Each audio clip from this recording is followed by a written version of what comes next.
Since last week's earthquake, seismologists say they have recorded 7,000 aftershocks, some of them powerful, measuring magnitude 5.0 and above, causing death and destruction. On Monday night, the government warned another big aftershock was on its way, measuring somewhere between 6.0 and 7.0. That sparked panic across the quake zone. Thousands left their homes, grabbed what they could. There were traffic jams as many left the big cities and headed for open spaces. In one city, a hospital was evacuated.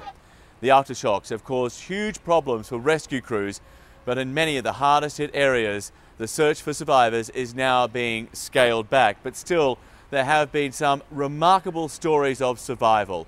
One man was rescued just after midnight Tuesday local time.